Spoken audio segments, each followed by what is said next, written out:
नमस्कार दोस्तों, मैं आपका अपने चैनल HVS स्टडीज़ में स्वागत करता हूं। इस वीडियो में आपके लिए 10 दिसंबर 2021 का करंट अफेयर लेकर आ गया हूं। साथ में हम स्टैटिक जीके और रिलेटेड करंट अफेयर का रिवीजन करते हुए चलेंगे। अगर आप इस चैनल पर पहली बार आए हो तो आपसे अनुरोध है, चैनल को सब्सक्राइब कर लीजिएगा। वीडियो अच्छी लगे तो वीडियो लाइक करके ज़रूर जाइएगा। लास्ट में आपके लिए एक क्विज़ रखा है, उस क्विज़ को ज़रूर अटैम्प्ट कीजिएगा। चलिए बात करते हैं लास्ट डे के क्विज़ की।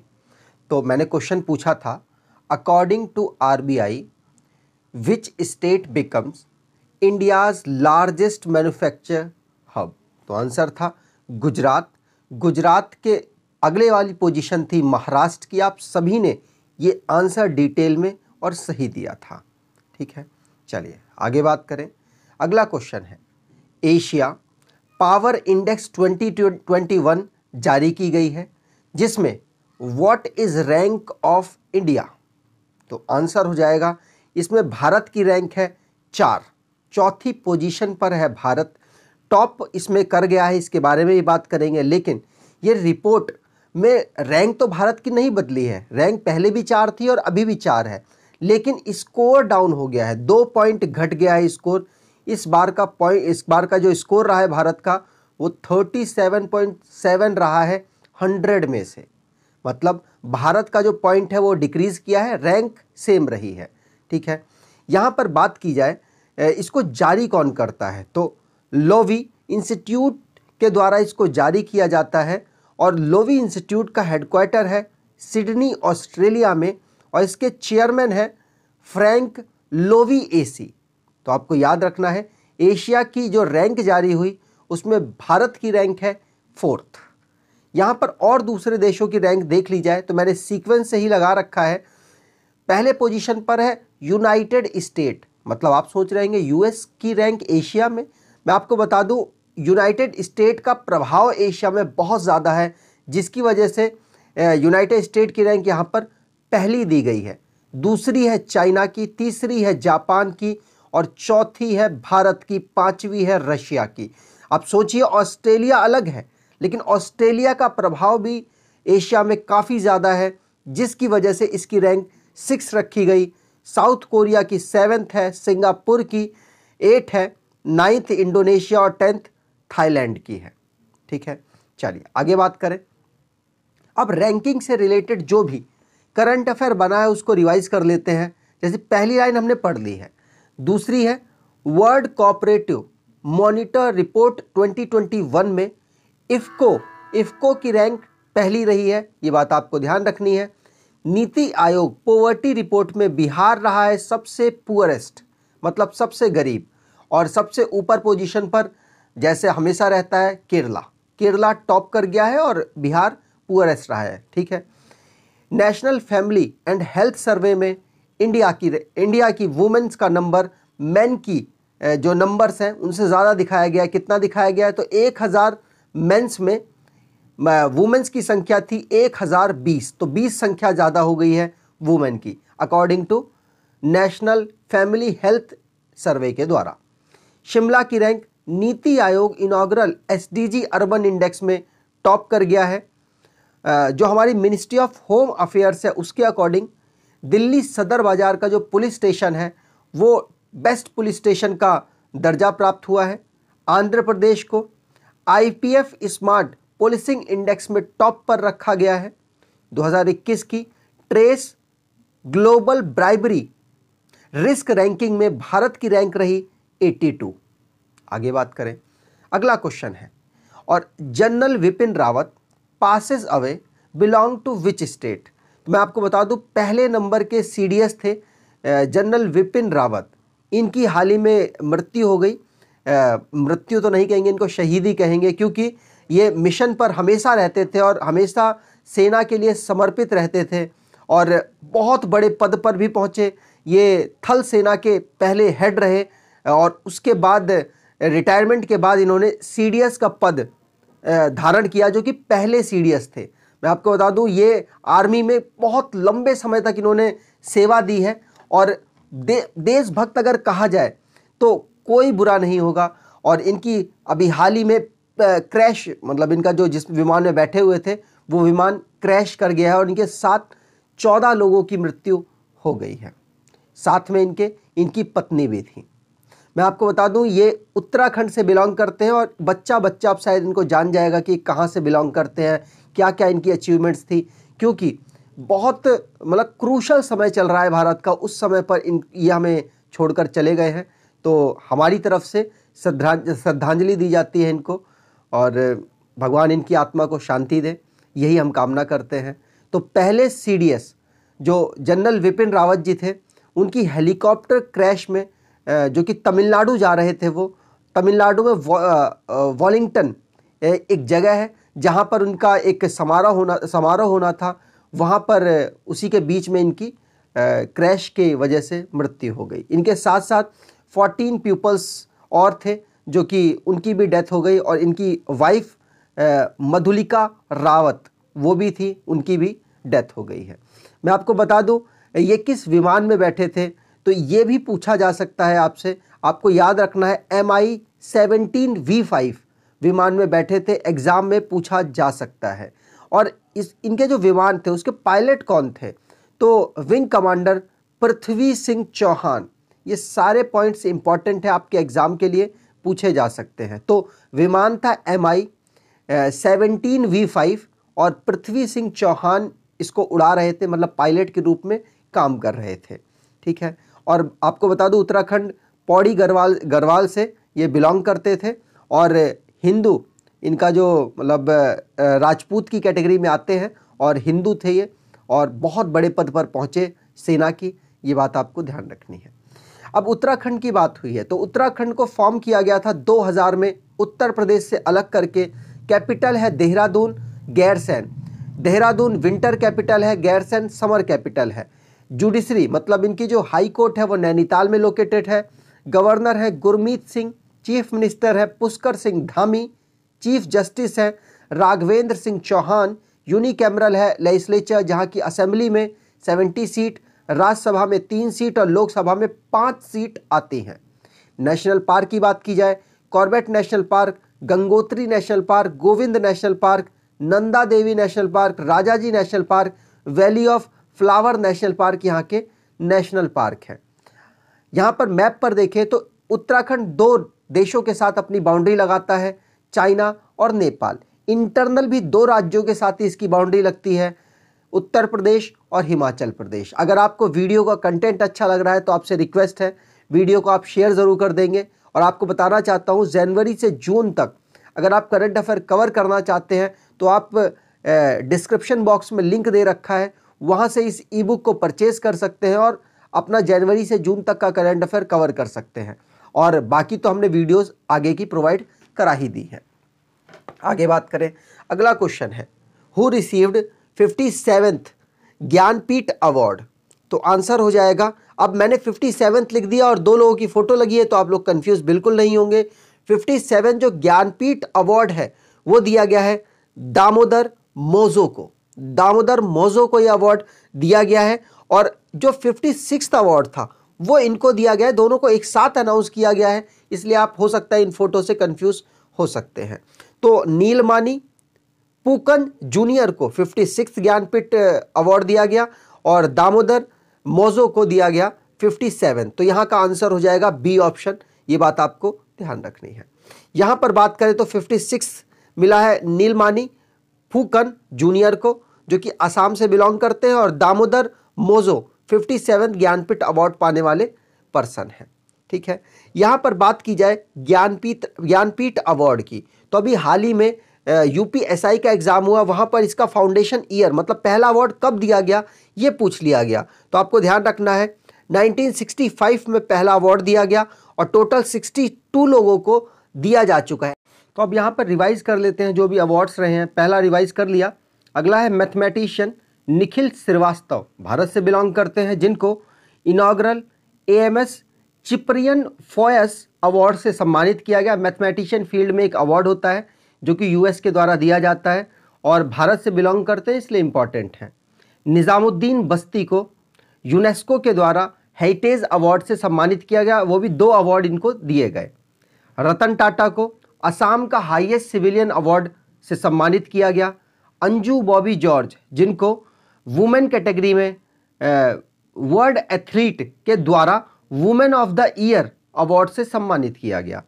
बिहार को गोल्ड मेडल मिले हैं 40th एडिशन में इंडिया इंटरनेशनल ट्रेड फेयर में, जो कि नई दिल्ली में ऑर्गेनाइज कराया गया। वी प्रवीण राव, जिनको 7th doctor MS Swaminathan award 2017-19 वाला दिया गया। लियोनेल मेसी, जिनको 7th बालन डी और अवार्ड से सम्मानित किया गया। आगे बात करें, अगला क्वेश्चन है, FICCI appoints whose as is president. तो आंसर हो जाएगा राजीव मेहता। राजीव मेहता को हर्षवर्धन न्योतिया के जगह पर अगला प्रेसिडेंट के रूप में अपॉइंट कर दिया गया है। मतलब अभी अपॉइंट हो चुके हैं, लेकिन अब ये अपना इस्तीफा देंगे, उसके बाद इनकी अपॉइंटमेंट हो जाएगी। तो राजीव मेहता अगले फिक्की के प्रेसिडेंट बन गए हैं। ठीक है, यहाँ पर बात की जाए फिक्की, तो फिक्की को 1927 में फाउंड किया गया। हेडक्वार्टर इसका नई दिल्ली में है। सेक्रेटरी जनरल अरुण चावला जी हैं। आगे बात करें तो यहाँ पर अब रिवीजन करना बहुत ज़रूरी है। रिवीजन नहीं करेंगे तो हम पीछे के सारे क्वेश्चन भूलते चले जाएंगे। यहाँ पर बात करें उज्जीवन स्मॉल फाइनेंस बैंक की, पहली लाइन इसलिए नहीं पढ़ा रहा क्योंकि वो आज का ही करंट अफेयर है। उज्जीवन स्मॉल फाइनेंस बैंक ने इरीता डेविस को अपना MD और CEO के रूप में चुना है। यूनिक्स ने जसप्रीत बुमराह को ब्रांड एम्बेसडर के रूप में साइन कर लिया है। रविंद्र जडेजा को ब्रांड एम्बेसडर बनाया है किनारा कैपिटल्स ने। SBI के जो चेयरमैन थे फॉर्मर, मतलब पहले थे, रजनीश कुमार जी, जिनको ओयो के द्वारा नया स्ट्रेटेजिक ग्रुप एडवाइजर के रूप में चुना है। अलका उपाध्याय को चेयरपर्सन के रूप में चुना गया है NHAI का। प्रदीप शाह को चेयरमैन के रूप में चुना गया है नेशनल एसेट रिकंस्ट्रक्शन कंपनी का। संबित पात्रा जी इंडिया टूरिज्म डेवलपमेंट कॉरपोरेशन के चेयरमैन चुने गए। स्मृति मंदाना ब्रांड एम्बेसडर बनी गुवी कैंपेन की, जिसमें टेक्नोलॉजी की फील्ड में जो युवा हैं उनको आकर्षित करने के लिए काम करेंगी। लेफ्टिनेंट जनरल मनोज कुमार मागो, जिनको हेड चुना गया है नेशनल डिफेंस कॉलेज का। आगे बात करें, अगला क्वेश्चन है international anti corruption day is observed on. तो आंसर यहां पर हो जाएगा, इसको 9 दिसंबर को हर साल मनाया जाता है। यह बात आपको ध्यान रखनी है। और करप्शन को कम करने के लिए, करप्शन को जागरूकता के रूप में यूनाइटेड नेशन फैलाने के लिए कि मतलब हमें करप्शन नहीं करना है, ना करना है, ना करने देना है किसी को, इसके लिए यूनाइटेड नेशन कैंपेन चला रहा है और एक स्पेशल डे भी घोषित कर दिया 9 दिसंबर। 9 दिसंबर को करप्शन के खिलाफ लड़ने के लिए यूनाइटेड नेशन ने इंटरनेशनल एंटी करप्शन डे को घोषित किया हुआ है, जो कि 31 अक्टूबर 2003 को ऐसा घोषित किया गया था कि 9 दिसंबर को हर साल हम इंटरनेशनल एंटी करप्शन डे मनाएंगे। इसकी इस साल की थीम रही है योर राइट योर रोल से नो टू करप्शन। ठीक है, चलिए आगे बात करें। अगला क्वेश्चन है, लेकिन उससे पहले सारे डेज को रिवाइज कर लेते हैं।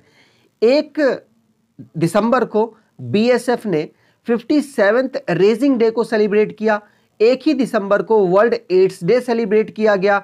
2 दिसंबर को वर्ल्ड कंप्यूटर लिटरेसी डे और नेशनल पॉल्यूशन कंट्रोल डे को सेलिब्रेट किया गया। और साथ साथ international day for abolition of slavery भी 2 दिसंबर को ही सेलिब्रेट किया गया।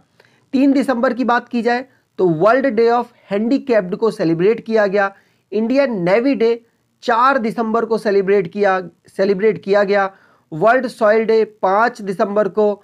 7 दिसंबर को इंटरनेशनल सिविल एविएशन डे और national arm force flag day celebrate किया गया 7 दिसंबर को। और 9 दिसंबर को इंटरनेशनल एंटी करप्शन डे को सेलिब्रेट किया गया। आगे बात करें, अगला क्वेश्चन है Kaju valley wetland declared as 16th bird sanctuary of which state. तो कजू वैली को, जो कि वेटलैंड है और 16th बर्ड सेंचुरी के रूप में किस स्टेट ने घोषित किया है। तो मतलब किस स्टेट का है जिसको 16th बर्ड सेंचुरी उस स्टेट का घोषित किया गया है? तो आंसर हो जाएगा तमिलनाडु। तमिलनाडु में ये कजू वैली वेटलैंड है जिसको 16th वहां का बर्ड सेंचुरी घोषित किया गया है। ये बात आपको ध्यान रखनी है। ये घोषित किसने किया है? तो मैं आपको बता दूं, एनवायरमेंट एंड फॉरेस्ट सेक्रेटरी हैं सुप्रिया साहू जी। उन्होंने इसकी अनाउंसमेंट की है कि 16वां बर्ड सेंचुरी कजू वैली वेटलैंड जो कि विल्लुपुरम डिस्ट्रिक्ट तमिलनाडु में पड़ता है, उसको 16वां बर्ड सेंचुरी घोषित किया जाता है। ठीक है, मैं आपको बता दूं, साउथ इंडिया का ये second largest blackish water lake है जो कि वेटलैंड के रूप में काम किया और अब वो 16th बर्ड सेंचुरी के रूप में घोषित कर दिया गया है। ठीक है, चलिए, और आपको बता दूं कि साउथ इंडिया में सबसे बड़ा कौन है? तो पुलिकेट लेक सबसे बड़ा है। ठीक है, तमिलनाडु की बात की जाए तो तमिलनाडु की कैपिटल है चेन्नई।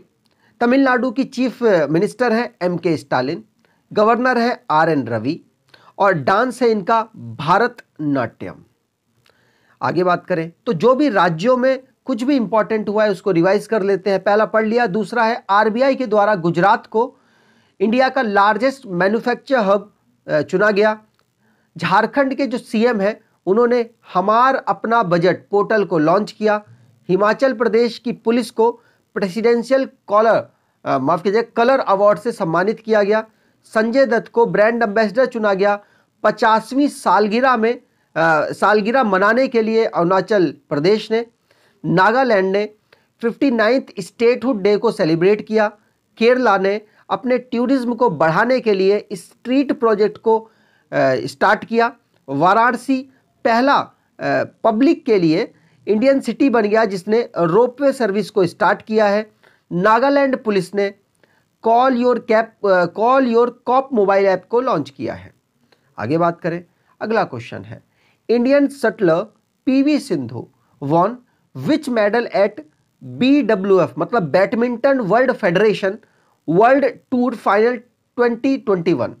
तो आंसर हो जाएगा PV सिंधु जो कि आंध्र प्रदेश से बिलोंग करती हैं।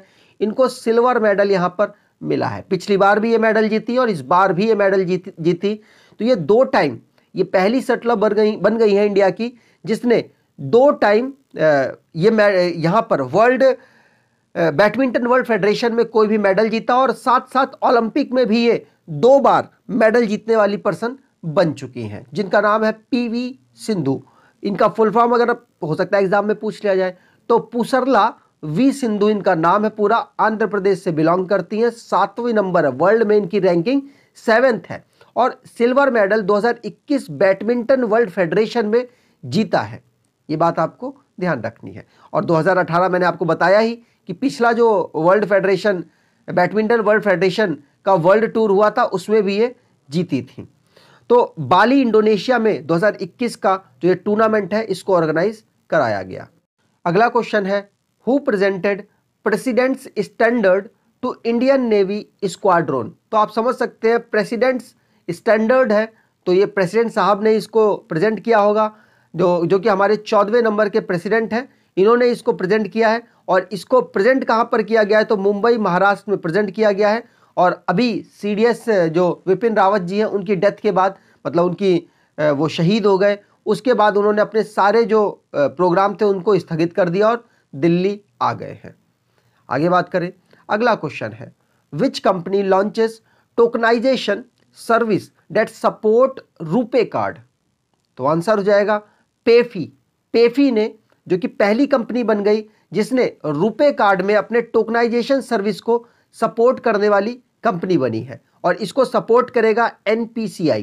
कौन? NPCI इसको सपोर्ट करेगा, जो कि पेफी पहली कंपनी, पहली सर्टिफाइड टोकनाइजेशन सर्विस देने वाली कंपनी बन गई है जो कि रुपे कार्ड का यूज करके टोकनाइजेशन को सपोर्ट करवाएगी।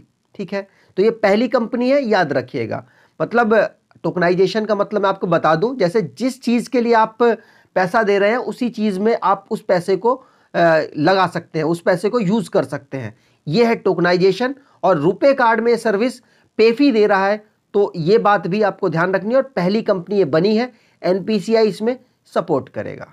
ठीक है, यहां बात की जाए NPCI की तो 2008 में ये बना था और हेडक्वार्टर इसका मुंबई महाराष्ट्र में है।